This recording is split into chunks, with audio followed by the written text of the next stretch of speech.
বাগেরহাটের রামপাল উপজেলার গিলাতলা বাজার সংলগ্ন খ্রিস্টান পল্লীতে নূতন স্বপ্ন দেখছে এখানকার বাসিন্দারা। দীর্ঘদিন ধরে আসলে সুপেয় পানির সংকটে তারা ভুগছিলেন। আজ তারা সেই সুপেয় পানির সমাধান হয়েছেন এবং এখান থেকে পানি তারা সংগ্রহ করবেন। এখানে একজন জনপ্রতিনিধি না হওয়া সত্ত্বেও তিনি আসলে ব্যক্তিগত উদ্যোগে ডক্টর লায়ন ফয়জুল ইসলামের ব্যক্তিগত উদ্যোগে একটি ডিপ টিউবওয়েল তিনি বসিয়ে দেন এবং তিনি শুধু পানিরই সমস্যা সমাধান করেননি, এই এলাকার বা এই সুবিধা বঞ্চিত মানুষের পাশে সবসময় দাঁড়িয়েছেন। এখানকার স্বাস্থ্যসেবা, শিক্ষা ব্যবস্থা এবং দারিদ্রতা বিমোচনের জন্য তিনি কাজ করে যাচ্ছেন, এমনটাই কিন্তু এখানকার যারা বাসিন্দা রয়েছে তারা জানিয়েছেন। তারা বলছেন যে দীর্ঘদিন যে সমস্যার সমাধান করার পরে তার প্রতি কৃতজ্ঞতা জানিয়েছেন এখানকার মানুষ। তারা বলছেন যে অনেক দিন ধরেই, প্রায় দীর্ঘ এক যুগ ধরে এসে সুপেয় পানির সংকটের কারণে আশেপাশে কোথাও কোনো জায়গায় তারা পানি সংগ্রহ করতে গেলে নানান বঞ্চনা লাঞ্ছনার শিকার হতেন এবং শেষ পর্যন্ত এখানে বেসরকারি একটা সংস্থার উদ্যোগে একটি টিউবওয়েল, গভীর নলকূপ স্থাপনের জন্য তারা বারবার চেষ্টা করে ব্যর্থ হয়েছেন। সবশেষ এই অঞ্চলের এবং কৃতি সন্তান ডক্টর লায়ন ফয়জুল ইসলামের ব্যক্তিগত উদ্যোগে তিনি এখানে একটি টিউবওয়েল তিনি স্থাপন করেন এবং সেই টিউবওয়েলের মাধ্যমে তারা সুপেয় পানির যে সুফল পেয়েছেন এ কারণে এলাকার মানুষ কৃতজ্ঞতা প্রকাশ করেছেন। আমরা আসলে সেই গ্রামের পরিবারের সাথে কথা বলেছি। তারা বলছেন যে প্রায় 25টি পরিবার দীর্ঘদিন ধরে আসলে স্বাধীনতোত্তর পর থেকেই কিন্তু তারা বঞ্চিত ছিলেন।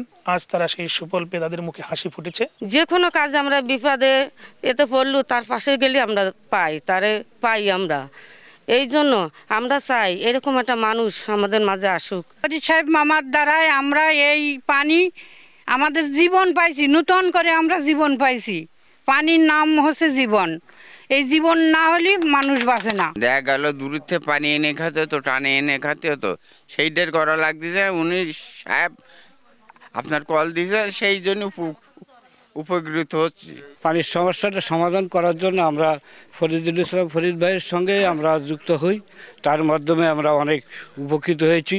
এই মর্মে আমরা এই ফরিদ ভাইকে আমাদের রামপাল মংলায় আমরা সবাই তাকে দেখতে চাই, কারণ তার উন্নয়নের কাজে আমরা খুব উপকৃত। সমাজের সব মানুষের অধিকার সমান, বাংলাদেশে যারা বসবাস করে সকলেই এই দেশের নাগরিক, তাদের মৌলিক অধিকার সমান, কিন্তু এই জিনিসটা আমরা উপলব্ধি করি না। বিভিন্নভাবে সাম্প্রদায়িক যে ব্যাপারগুলো আছে সেগুলো আমরা খুব অন্যভাবে দেখি।